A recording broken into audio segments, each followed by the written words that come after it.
Hello dear viewers, welcome back on my channel Quick Learning with Ease. I hope you all are well and doing well. आप लोग बहुत अच्छे से preparation कर रहे होंगे इंटरव्यू की। और आज का जो हमारा टॉपिक है वो मैंने 3 स्कीम्स ली हैं जो कि इम्पॉर्टेंट थी काफ़ी ज़्यादा। पीएम ई विद्या योजना, पीएम श्री योजना और पीएम पोषण योजना। तो मैंने इससे पहले भी काफ़ी सारी जो इम्पोर्टेंट स्कीम है वो अपने चैनल पे कराई हैं। अगर आपने वो नहीं देखी है तो आप मेरे चैनल पे जाके देख सकते हैं। पूरी प्लेलिस्ट का जो लिंक है मैंने आपको इस वीडियो के डिस्क्रिप्शन में दे दिया है। तो स्टार्ट करते हैं वीडियो को। देखिए, सबसे पहले जो हम स्कीम की बात कर रहे हैं वो है पीएम ई विद्या योजना। इस योजना का नाम आपको मैंने बता दिया। ये जो स्कीम है ये एक सेंट्रल गवर्नमेंट की स्कीम है और इसकी जो लॉन्चिंग डेट है वो है 30 मई 2020। नेक्स्ट इसका एम क्या है? तो इसका एम है इंक्रीमेंट इन डिजिटल एजुकेशन। आप जानते हैं कि जैसे कोरोना टाइम्स में क्या हुआ था, हमारी जो स्टडीज़ हैं उनमें काफ़ी ज़्यादा रुकावटें आ गई थी, है ना, और बच्चों को काफ़ी ज़्यादा प्रॉब्लम हो रही थी। तो क्या है, हमारा इसका मेन एम है कि हम अपनी एजुकेशन को डिजिटलाइज कर सकें, एक ऑनलाइन प्लेटफॉर्म पे पहुंचा सकें, जिससे कि हर एक स्टूडेंट की एक्सेस में हो एजुकेशन। अगर कोई बच्चा गाँव में रहता है, किसी ऐसे एरिया में रहता है जहाँ पे अच्छे स्कूल नहीं है ना, लेकिन वो पढ़ना चाहता है, तो हम उस बच्चे तक भी एक क्वालिटी ऑफ एजुकेशन पहुंचा सकें। तो मेन एम इसका ये है। इसके बाद यहाँ पे बात की गई है कि इस स्कीम के तहत एजुकेशनल चैनल्स कुछ ओपन किए जाएंगे, रेडियो प्रोग्राम्स पे भी शिक्षा दी जाएगी, ई कोर्स लॉन्च किए जाएंगे, पॉडकास्ट भी लॉन्च किए जाएंगे। ठीक है, तो इस तरह से जैसे आप डीटीएच चैनल के बारे में जानते होंगे जहाँ पे बच्चों को काफ़ी ज़्यादा मतलब पढ़ाई से रिलेटेड क्या है चैनल पे आते रहते हैं, जो टीचर्स हैं वो पढ़ाते हैं बच्चों को। तो इस तरह के कुछ एजुकेशनल चैनल स्टार्ट किए जाएंगे, रेडियो प्रोग्राम्स भी बहुत सारे आते हैं और ई कोर्स उनको दिया जाएगा जो बच्चा पढ़ना चाहते हैं, पॉडकास्ट रिलीज किए जाएंगे। तो ये इसका एम है। इसके बाद कुछ इसके ऑब्जेक्टिव की बात कर लेते हैं। तो प्रधानमंत्री ई विद्या योजना का मुख्य उद्देश्य विद्यार्थियों को घर बैठे ही ऑनलाइन शिक्षा देना है। जैसा कि कोरोना टाइम्स में क्या हुआ था, बच्चे स्कूल नहीं जा पा रहे थे, तो मेन एम है कि वो घर बैठे अगर कुछ ऐसा दोबारा होता है तो बच्चों की पढ़ाई में कोई रुकावट ना आए, उनकी मतलब पढ़ाई बराबर चलती रहे, चाहे वो घर रहें चाहे वो स्कूल जाएं। नेक्स्ट है पूरे देश का शैक्षणिक विकास की, जो पूरा देश है वो हमारा कहते हैं ना लिटरेसी रेट को बढ़ाना और प्रोवाइड क्वालिटी ऑफ एजुकेशन की हर बच्चे की एक्सेस में क्वालिटी ऑफ एजुकेशन हो, हर बच्चे की पहुंच हो गुणवत्तापूर्ण शिक्षा की ओर। बच्चों को घर पर ही रहकर टीवी के माध्यम से एजुकेशनल कार्यक्रमों का प्रसारण करना। तो जब बच्चे घर पे रह रहे हैं तो वहाँ पे भी क्या है कि उनको वो क्या है एजुकेशनल रिलेटेड चैनल्स देखें। ठीक है, घर पे ही उनको शिक्षा मिले। जो बच्चे स्कूल नहीं जा रहे हैं तो वो घर पे भी उनको क्या है शिक्षा का एक माहौल मिले। इसके अब बेनिफिट्स की कुछ बात कर लेते हैं। तो देखिए, कोई शुल्क नहीं है। कोई शुल्क का मतलब ये है कि अगर आप इस पोर्टल पे जो कि है पीएम विद्या योजना, इस पे अगर आप अपना रजिस्ट्रेशन कराते हैं तो यहाँ पे आपसे कोई भी शुल्क नहीं लिया जाएगा। विकलांग छात्रों के लिए विशेष सामग्री, तो जो भी जैसे कि नेत्र बाधित छात्र है या फिर आपका हियरिंग इम्पेयरमेंट स्टूडेंट है, इस तरह के जो भी स्टूडेंट्स हैं उनको यहाँ पे क्या है एक स्पेशल टाइप की सामग्री प्रदान की जाएगी। कह सकते हैं आप टीएलएम, टीचिंग लर्निंग मटेरियल, जिससे कि वो अच्छे से समझ पाएं। नेक्स्ट है अध्ययन सामग्री की उपलब्धता, मतलब यहाँ पे जो भी अध्ययन सामग्री बुक्स हैं वो सब यहाँ पे बच्चों को प्रोवाइड की जाएंगी। कक्षा के आधार पे कोर्स, कक्षा के आधार पे मतलब आपको यहाँ पे क्या है आप अपनी क्लास चुन सकते हैं, उसके अकॉर्डिंग आप अपना कोर्स ले सकते हैं। लोकेशन के आधार पे कोर्स, ये मेन है कि देखिए यहाँ पे लोकेशन क्या है कि अलग अलग लोकेशन पे अलग अलग जगह पे अलग अलग कोर्स चलते हैं। तो यहाँ पे आप अपनी लोकेशन भी डाल सकते हो कि आप किस एरिया में रहते हो और वहाँ का जो भी कोर्स होगा, वहाँ जो भी आपका कोर्स चल रहा होगा तो वो आपको क्या है यहाँ पे शो करेगा। तो ये थी हमारी पूरी पीएम ई विद्या योजना। इसका एक मेन मोटो आप ये जान लीजिए कि हमको क्या है एजुकेशन को डिजिटलाइज करना है कि हर एक बच्चे की एक्सेस हो एजुकेशन तक, क्वालिटी ऑफ एजुकेशन पहुंचे।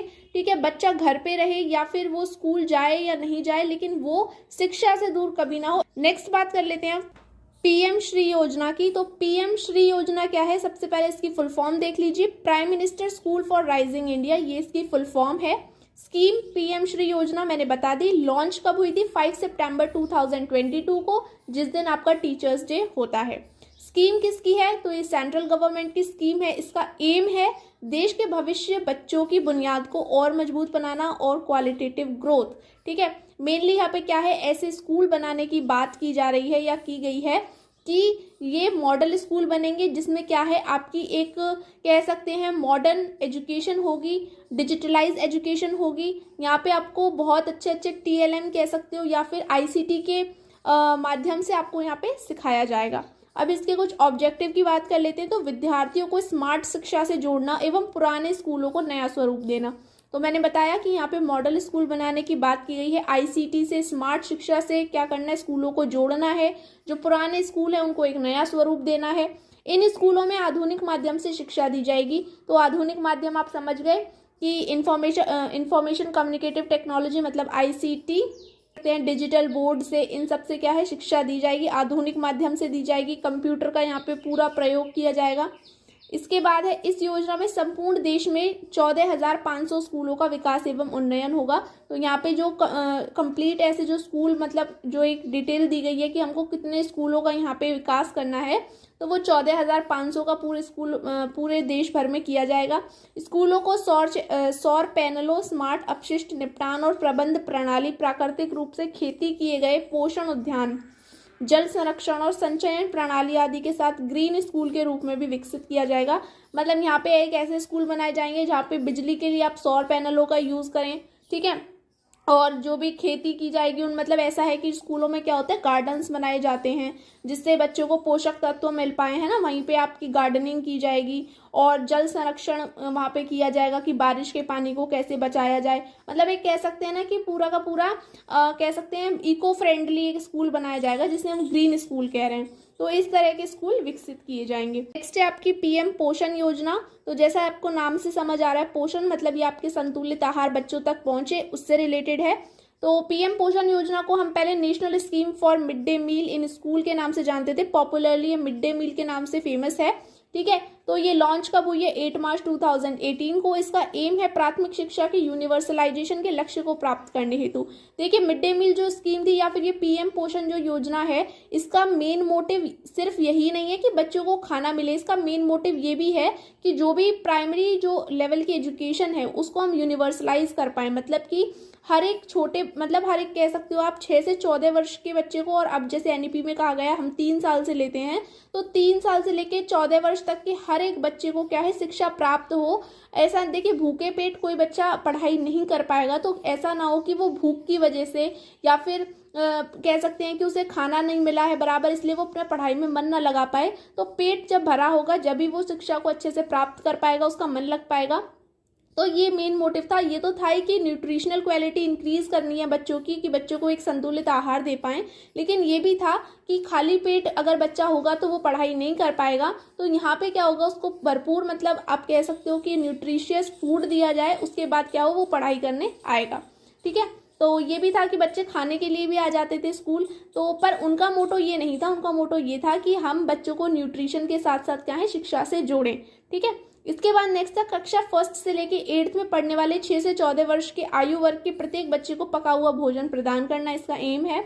ऑब्जेक्टिव की अगर बात कर लें तो इस योजना के तहत सरकारी और सहायता प्राप्त प्राथमिक विद्यालयों में चल रहे प्री प्राइमरी व बाल वाटिका में पढ़ने वाले छात्रों को भी भोजन उपलब्ध कराया जाएगा। तो जो भी आपके प्री प्राइमरी हैं, बाल वाटिका में है, जिसमें 3 से लेके 6 वर्ष तक के बच्चे हैं, तो उनको भी क्या है यहाँ पे भोजन दिया जाएगा। उसके बाद है पोषाहार उद्यानों को बढ़ावा।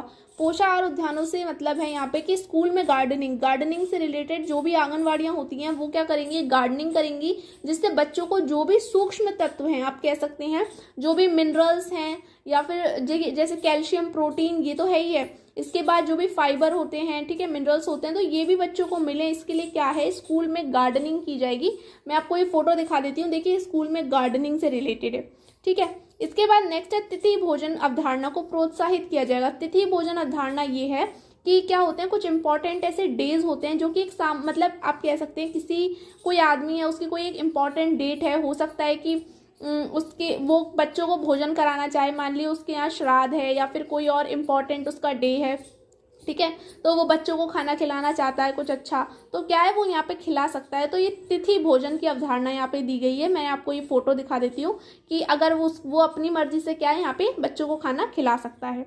इसके बाद है पोषण विशेषज्ञ नियुक्त किया जाएगा। मतलब एक ऐसा पोषण विशेषज्ञ रखा जाएगा जो कि बच्चों की बीएमआई को कैलकुलेट करे कि बच्चों का जो बॉडी मास इंडेक्स है वो सही है या नहीं है, ठीक है, कहीं बच्चा कुपोषित तो नहीं है, मैल न्यूट्रिशियस तो नहीं है। नेक्स्ट है जीएच, ये अभी इंपॉर्टेंट है, कि जो अभी ग्लोबल हंगर इंडेक्स आई है उसमें जो भारत का है ना, देशों में भारत 107 देशों में 94th स्थान पर है। ठीक है, तो जो कुपोषण में ना ग्लोबल हंगर इंडेक्स जो आई है उसमें जो इंडिया का स्थान है वो 94 है, और इसको सीरियस की कंडीशन में डाला गया है कि भारत में बच्चे बहुत सीरियस कंडीशन में हैं, कुपोषित हैं। ठीक है, तो इस पीएम पोषण योजना का यही है मोटो कि ये बच्चों को खाना, एक न्यूट्रिशियस फूड दे पाए, जिससे कि हम क्या है अपने देश से कुपोषण को भी दूर कर पाएं और शिक्षा भी दे पाएं। ये तो है ही ये मोटो। तो आई होप आपको ये तीनों योजनाएं समझ आई होंगी, और मैंने आपको कंप्लीट कराने की कोशिश की है कि आपको ये सारी योजनाएं एटलीस्ट पता तो हो थोड़ी बहुत, तो अगर आपसे पूछी जाए तो आपको एक आइडिया होना चाहिए कि हाँ ये किससे रिलेटेड है। और नेक्स्ट मिलते हैं नेक्स्ट वीडियो में। अगर वीडियो अच्छा लगा है तो चैनल को लाइक शेयर सब्सक्राइब